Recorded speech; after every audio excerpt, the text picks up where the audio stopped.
Hey everybody, today we're doing another topic video. This week we are talking about cliches that drive us nuts and why I really enjoy this topic. But before we get into that, I'm going to plug my website. As always, it is deepfocuslens.com. I'm an artist. I do commission portraits, and I also sell prints of my work. If that is something that you're interested in, you can always go to the website below. And if you have a question about a commission or a print, you can always email me. My email is in the description box below as well. Okay, we will start. You guys always come up with really, really fun ones, but first one. High school movies ending on a prom. But Carrie's the best movie ever. No, I know what you mean there, but I don't know if I necessarily agree with that. I only agree with you, and I guess I feel this way about every cliche. It's like, cliches exist. Some of them are going to be tired, some of them not so much. The ones not so much typically, put a spin on that original cliche in a way that makes it more fun or original. If high school is your story, that is your universe, and you have that particular society, obviously you need to bring certain characters together at climaxes, and they're usually going to take place at like a dance or a prom or something of that nature, where you have all kinds of different dynamics that can interact together. And this is the case, not only in high school movies, it's in anything. It's just like party scenes are a big thing. And I tend to really like a well-orchestrated party scene. And I think Carrie is a perfect example of that. I think that's an extraordinary climax. And I think it's because it is so unique. It builds the tension so slowly and so hypnotically. And obviously it works because everything goes crazy towards the end of it. But I know what you mean. It's kind of like in those, like Jane Austen type of movies. There's always going to be a scene where they have like a, like a dance or whatever. And it's like, those can get tired, but it's the ones that kind of put a fresh take on it or a new point of view that I can really get behind, like Emma as an example. When the protagonist has a little friend and wants his other friends to say hello to him. So needy. That's good. When a man and a woman meet in a random place and they instantly have this deep and witty conversation. It's annoyingly unrealistic because when you meet someone for the first time, it's awkward for the most part. I don't know if that's true. I mean, when I meet somebody for the first time, I would say it's rarely awkward. I'm quite used to the situation where I may not have known somebody initially, and by the end of the conversation, we're revealing very intimate pieces of ourselves. But I know what you mean. I think, at least I'm going to put a little bit of a twist on what you're saying, is what I don't like is movies making it seem like, one attractive person meets another really attractive person and suddenly they're meant to be together and get married. That I find a little bit silly, because a lot of times you can have amazing conversations with somebody. It can be a female and a male having a great conversation and it goes nowhere. Or maybe there is no romantic chemistry. Maybe there's no sexual chemistry. It could simply just be a good conversation, and more of that I would like to see. But if you're going to have characters who instantly get into a really deep conversation, I think it's got to be believable. They have to seem like characters who would have that kind of conversation. I think a movie like Before Sunset, Sunrise, After Midnight, those films, when they're meeting and having these conversations, to me at least, they feel totally believable. Oh, this is a really good one. When the movie character always needs to have that one shower scene where they contemplate life and wash themselves clean of their sins. Yeah, absolutely. I know what you're talking about. Yeah, we see this way too much. But I think for me, the one is maybe it's after the shower. Maybe it's right when they get into the bathroom. It's that moment where they look at themselves in the mirror and they're just like, and usually like they have their hands like planted down on the sink like this and they look up. That is my favorite. I swear to God, I cringe or laugh every single time I see it. And even if it's a really good movie, I don't know. It's just something that it takes me out of it every single time. Oh, okay. None, because cliches to me are important markers for the directors to communicate an idea or theme to the audience. It's a fun way to also subvert the viewer's expectations or annoy them if they are overdone, lack originality. They can also provide opportunities to retell and revamp old ideas into gold. I think our favorite films use cliches in a specific context that empowers a moment. Or at least we subconsciously forgive. They're important, unavoidable, and filmmakers should be actively aware of them and their utilization.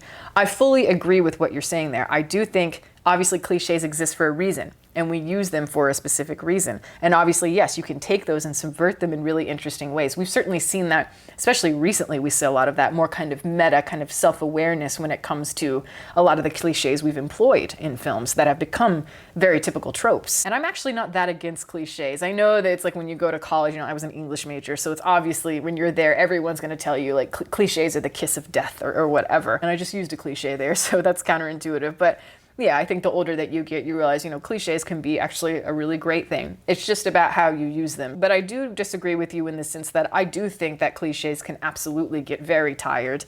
And I do think they can absolutely be an excuse for ultimate laziness. So a lot of the things that you're saying here, yes, I totally agree with you on them, but again, when they're used in a specific way, like the subversion has to exist, or, I think the filmmakers need to have a certain self-awareness where they recognize the cliche in order to twist it a little bit. There are many filmmakers that don't know that, and that's when it gets tired. That's when it gets annoying. That's when, I get taken out of the experience. Not necessarily a trope, but when needle drops happen in a movie and you can tell it's just the director's Spotify playlist. Yeah, that's kind of like a Scorsese thing, I think, like the needle drop montage. And I do think using the right song for a moment can be very, very difficult. I think a lot of the time, yes, people just use things because they're in vogue, or, oh, this is, my cool hipster playlist or whatever, and it might fit for like a really indie film. But a lot of times the lyrics don't necessarily match what's happening, or if they do, they're too on the nose. A good postmodern film knows exactly how to use each piece of music, and often it can be in a really subversive sort of way. And I feel like these are just kind of, lazy. They feel very much like going through the motions. And again, that's more on the cookie cutter independent type of movie. But yeah, I think we're a little bit too obsessed with the Spotify playlist for sure when it comes to our movie soundtracks. When someone overhears part of a conversation, so they take everything out of context and only hear the worst part of the conversation that pertains to them.